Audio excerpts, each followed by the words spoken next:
Salve galera, tudo bem com vocês? Mais um vídeo aqui do canal Brown Fogo, absolutamente tudo sobre Botafogo de futebol e regatas. Vamos falar aqui um pouco das novidades. Se inscreve aqui no canal, deixa seu like, ativa o sininho.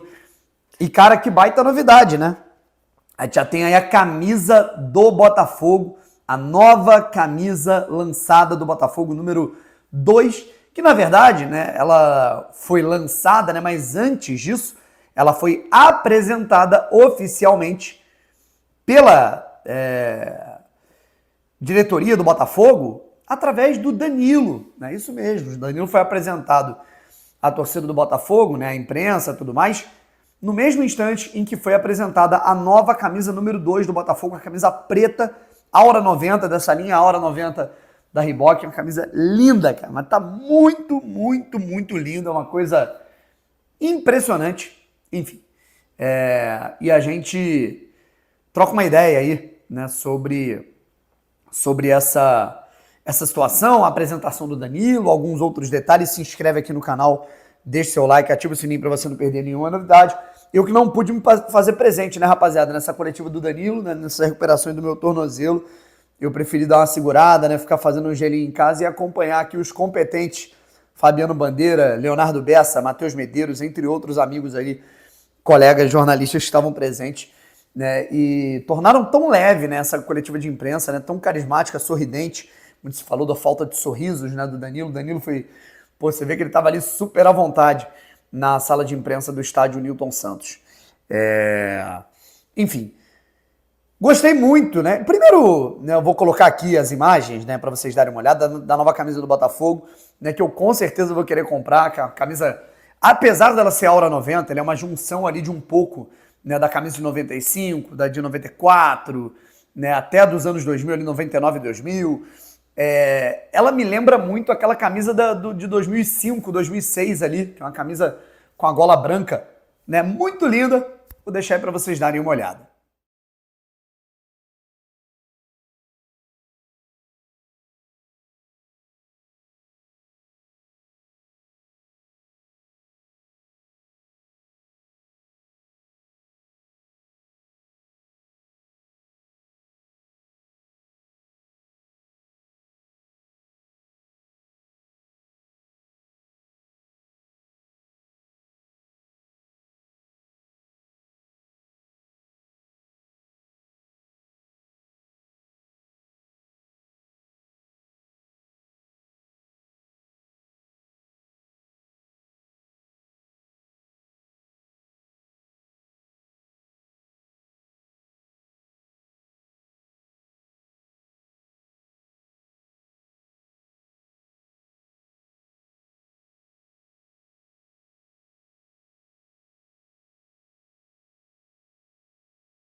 Enfim, rapaziada, e sobre o Danilo? Eu achei bacana, né, que teve uma pergunta que eu não acho que nem, pelo amor de Deus, longe de querer julgar a pergunta de um jornalista, né, mas uma pergunta normal de ser feita, uma pergunta justíssima, né, pô, como é que foi o convencimento, né, do Textor e tudo mais, e o Danilo deu uma resposta, não com essas palavras, mas que eu achei interessante no sentido de, cara, não, sei lá, não precisou ter convencimento, né, o convencimento é o Botafogo ser um clube que briga por títulos, o Botafogo ser um clube que paga bem, paga em dia, que tem uma estrutura de qualidade e tem um puta projeto. Isso alavanca as possibilidades dele se tornar um jogador mais vitorioso ainda, que ele já foi no Palmeiras, né, de se tornar um jogador com mais visibilidade ainda e poder, inclusive, voltar à seleção brasileira, brigar por uma vaga, né, na seleção para a Copa do Mundo, correto? Então, assim, não existe convencimento, né? Eu sei, pelo amor de Deus, que o jornalista não quis dizer nada disso, até porque eu acho que o jornalista questiona até botafoguense, né? Mas por que seria um sacrifício, né, jogar no Botafogo, né? Sendo que é um clube que, porra, tá ganhando, disputa títulos, tem estrutura, paga bem, paga em dia, porra, né? Então, convencimento você tem que ter, o desenrolo, se for para jogar no time que tá pagando atrasado, né? O desenrolo, por exemplo, pro Biel, né? Jogar no Atlético Mineiro, mas enfim, né? Com todo respeito ao Galo, pelo amor de Deus, que é uma grande equipe. Mas, continuando, né? A nossa resenha aqui, achei muito bacana o Danilo vestindo a camisa 35, foi um pedido dele, que foi o número que ele começou na base, então é um recomeço dele no futebol brasileiro, depois de ter ido bem lá na Europa, tá?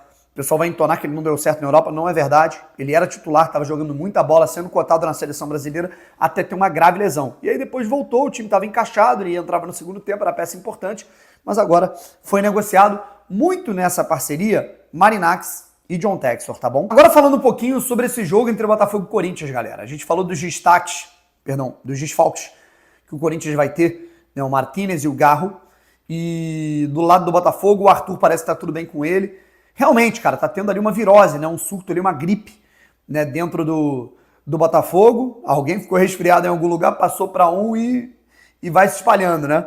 E aí, a galera tá afanha mesmo, né? A galera tá com...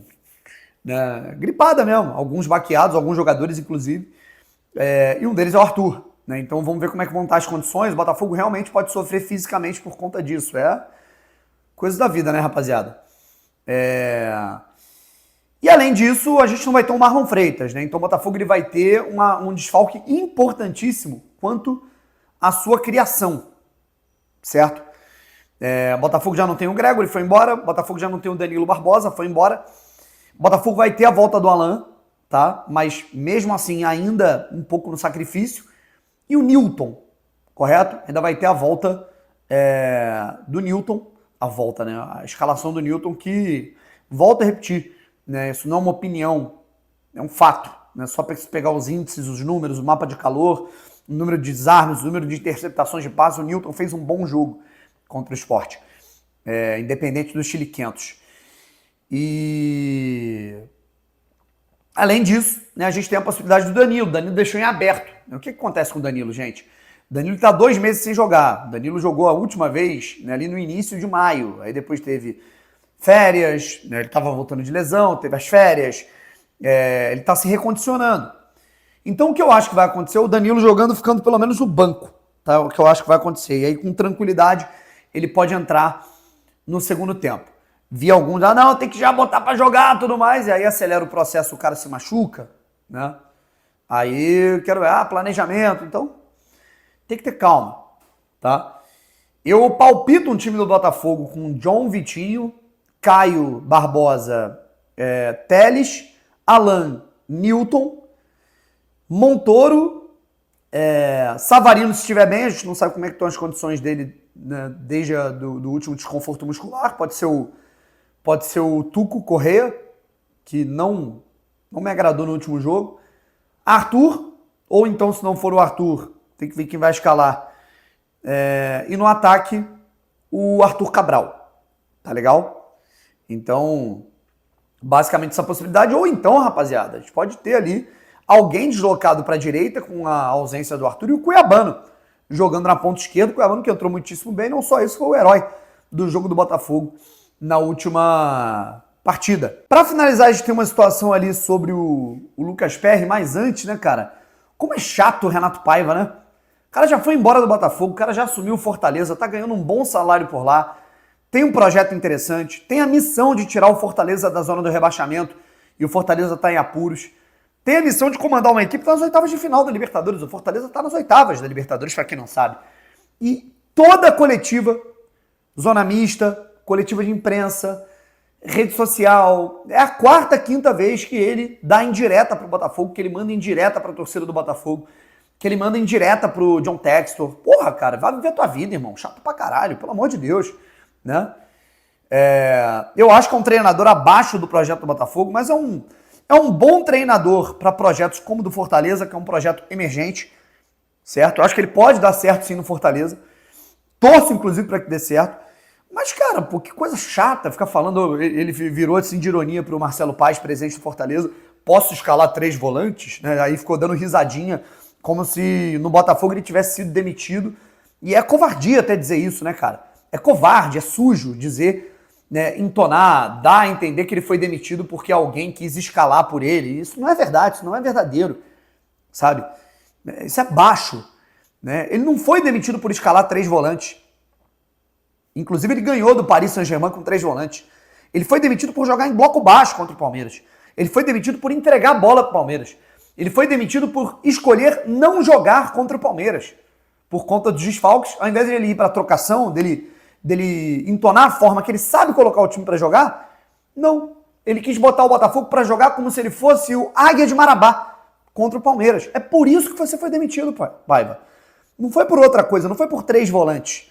Né? Não me venha com essa, você sabe muito bem. Mas agora, pelo amor de Deus, para de encher o saco da torcida do Botafogo. Vai ver sua vida, cara, vai ser feliz. Né? É até um desrespeito com a torcida do Fortaleza e com o clube. Toda a coletiva, todo o evento do Fortaleza, você ficar lembrando do Botafogo, cara. Isso é desrespeitoso com eles, tá certo? E sobre o Lucas Perry, né? Ele tá sendo vendido aí do Lyon pro Leeds United, tá legal? E aí, a informação que eu tenho, na verdade, é que há uma bagunça aí, digamos assim, que tá dúbia a situação, porque o Botafogo ele tem 50% de mais-valia sobre a negociação. O Botafogo ele vendeu o Perry mais barato pro Lyon com a prerrogativa de ter ficado com metade do passe. E agora o Perry pode estar sendo vendido, cara, por mais de 100 milhões de reais aí pro Leeds, né, da Premier League. Pode estar sendo vendido por 18 milhões de euros. Com isso, cara, em tese, o Botafogo teria 50%, né, desse lucro, né? Só que, com o caixa dividido, aí não sei como é que vai ficar. Tem uma informação que fala que o dinheiro vai todo pro Lyon. A questão é, cara, se 50% do valor é do Botafogo, o Botafogo teria que receber uns 50, 60 milhões aí, cara. Ponto. Mas vamos ver como é que vai ficar essa situação. Seria mais dinheiro na conta do Botafogo. Um abraço, gente. Tamo junto. Até a próxima. E fui.